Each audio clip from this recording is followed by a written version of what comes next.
നിങ്ങൾക്കറിയാമോ ഞാൻ ഇവിടുന്ന് പോകാനുള്ള കാരണം എന്താണ്? ഞാൻ തിരുവാഭരണം ഞാൻ നോക്കിയപ്പോൾ ഈ തിരുവാഭരണം കമ്മീഷൻ എന്ന് പറഞ്ഞൊരു പോസ്റ്റുണ്ട്.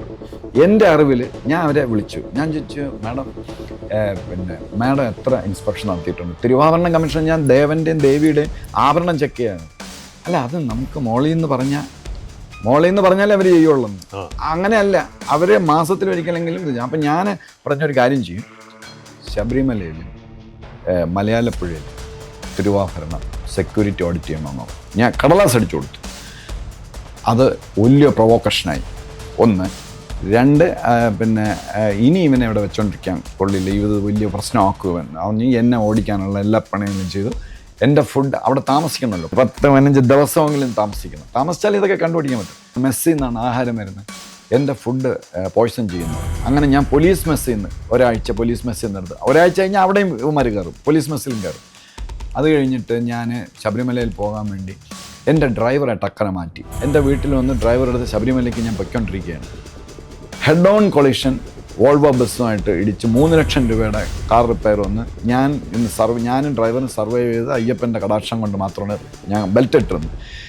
പിന്നെയാണ് അറിയുന്നത്. അപ്പോൾ നമുക്ക് സോഴ്സ് ഉണ്ടല്ലോ, സാറേ ഇവ എങ്ങനെ അവിടെ വന്നു? ഞാൻ പറഞ്ഞു, എനിക്കറിഞ്ഞൂടാ, ഡ്രൈവറെ തന്നതാണ്, ഒരു കുഴപ്പമില്ലാത്ത ഡ്രൈവറെ.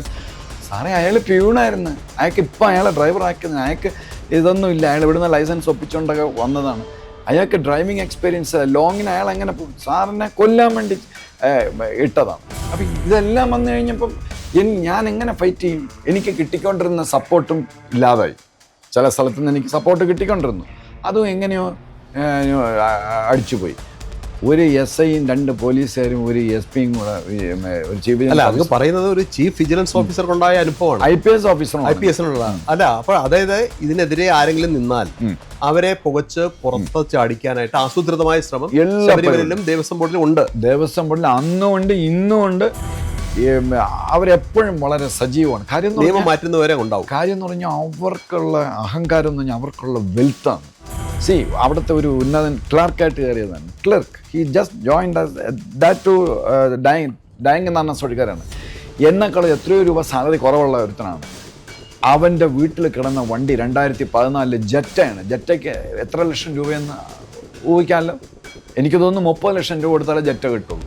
ഫോക്സ് വാഗണിന് ജെറ്റാണ് അവൻ്റെ വണ്ടി കിടന്നത്. മാത്രമല്ല അയാളുടെ മകളുടെ കല്യാണം ഈവൻ ഈ വാസ് അണ്ടർ സസ്പെൻഷൻ. ഈ അടുത്ത കാലത്ത് 5 ദിവസം കൊണ്ടാണ് കല്യാണം നടത്തിയത്. ഇവിടുത്തെ ട്രാവൻകൂർ പാലസിൽ അങ്ങനെ ഒരു കല്യാണം ഇല്ലല്ലോ.